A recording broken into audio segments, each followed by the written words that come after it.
اس کے بعد چونکہ اس میں چھپ جانے کی صلاحیت موجود ہوتی ہے تو کچھ ایسی کنڈیشنز ہیں جہاں پر اس کے چھپ جانے سے مطلب میں غلطی ہو سکتی ہے، سننے والے کو کوئی غلطی لگ سکتی ہے، اس لیے وہاں پر جو ہے مد کی جاتی ہے، اور وہ مدود کے چیپٹر میں ہم پڑھیں گے. بس اتنی سی بات ہی ہے، ٹھیک ہے. اسی طریقے سے لین میں بھی کو آپ نے کوئی زیادہ اس میں پریشان نہیں ہونا، کیونکہ آپ لین کو جانتے ہیں بچپن سے الحمدللہ. بس اتنی سی بات اس میں جاننی تھی کہ یہ بھی اپنی کنڈیشن کے ساتھ ہی نظر آتا ہے. یعنی جب آپ واو متحرک پڑھ رہے ہوتے ہیں یا متحرک زبر زیر یا پیش والی پڑھ رہے ہوتے ہیں تو اوبیسلی اس پہ آپ لین نہیں کر رہے ہوتے. اس کے لیے کس چیز کی ضرورت ہوتی ہے؟ یعنی زبر پڑھیں گے تو زبر کی جو کیفیت ہوتی ہے آپ کے ہونٹوں کی، آپ کو وہی کیفیت چاہیے ہوتی ہے. جب آپ پیش پڑھتے ہیں تو آپ کو ہونٹوں کو گول کرنا پڑتا ہے، جب آپ زیر پڑھتے ہیں تو آپ کو اپنے ہونٹوں کو نیچے کرنا پڑتا ہے. یہ کام آپ کو یعنی اپنے ہونٹوں کو اسی حرکات کے لحاظ سے موومنٹ دینی پڑتی ہے. جب آپ لین کرتے ہیں تو یہ اپنے مخرج سے کیا ہوتا ہے، سہولت سے یا نرمی کے ساتھ، آسانی کے ساتھ نکل جاتا ہے. بو بئی، اس کو نکلنے میں کوئی تکلیف نہیں ہوتی اپنے مخرج میں آسانی کے ساتھ نکل جاتا ہے. اس کو صفت لین کہتے ہیں. یہ بات ضرور یاد رکھنے کی ضرورت ہے کہ جب ہم با واو زبر یا یہ خو یا بئی پڑھتے ہیں تو اس سے مطلب مد نہیں ہوتی، کیونکہ بعض اوقات کچھ بہنیں یہ سمجھتی ہیں کہ ہم اس کو بھی جیسے الف مدہ واو مدہ یا مدہ پڑھتے ہیں تو ان کو بھی ہمیں لینتھ دینی چاہیے. یعنی خوف بیت، یعنی جب وصلن پڑھ رہی ہوتی ہیں یعنی ریڈنگ ایک ساتھ کر رہی ہوتی ہیں تب بھی وہ کیا کر رہی ہوتی ہیں، اس کو لمبا کر رہی ہوتی ہیں. تو درمیان تلاوت جب آپ ریڈنگ مسلسل کر رہے ہیں تو اس کے درمیان میں خوفن خوفن خوفن یا بیتن ایسے نہیں پڑھ سکتے. پھر آپ اس کو صرف خوفن بیتن ایسے پڑھیں گے بغیر لینتھ کے. یعنی اس کی اپنی اصل ادائیگی کیا ہے، بو بئی خو خی، یہ ہے اس کی ادائیگی. اس کو لمبا نہیں کرنا. جب ہم لمبا کرتے ہیں تو اس کی وجہ ڈفرنٹ ہوتی ہے، وہ مدود کے چیپٹر میں آتی ہے.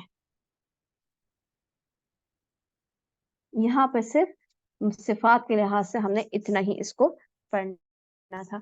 اور کیا چیز پڑھنی تھی ہمیں آج کے سبق میں کہ ہم یہ سمجھ سکیں کہ ان واو متحرک یا متحرک اور واو یا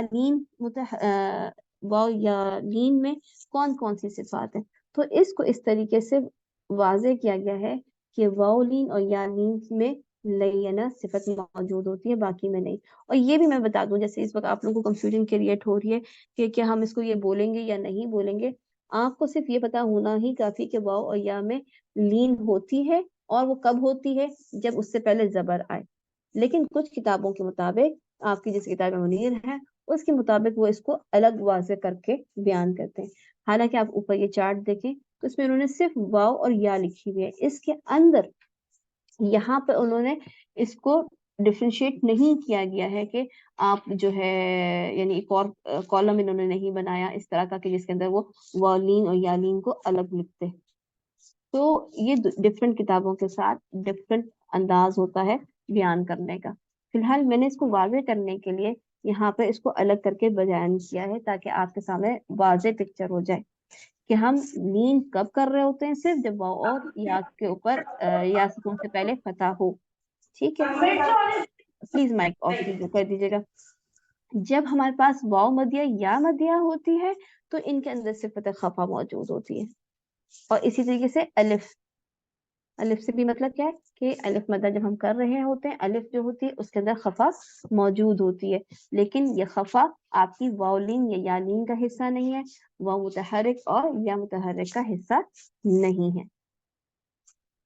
حمزہ الف سے مختلف ہے. اس کے اندر کیا مختلف چیز پائی جاتی ہے کہ الف جو ہے وہ زیادہ ضعیف ہے، کیونکہ اس کے اندر آپ کو نظر آ رہا ہے کہ رخاوہ بھی موجود ہوتی ہے اور خفا بھی موجود ہوتی ہے، جبکہ حمزہ کے اندر صفت شدہ موجود ہے.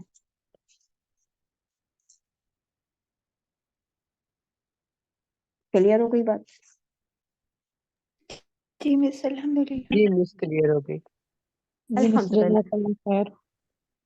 الحمدللہ. یہ بس اتنی سی بات تھی، اس سے زیادہ آپ لوگوں نے اور کچھ نہیں یاد کرنا اس کے اندر.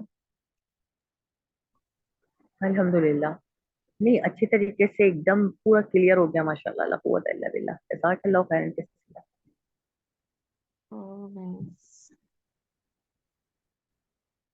یہ ریکارڈ ہوا بھی ہے کہ نہیں؟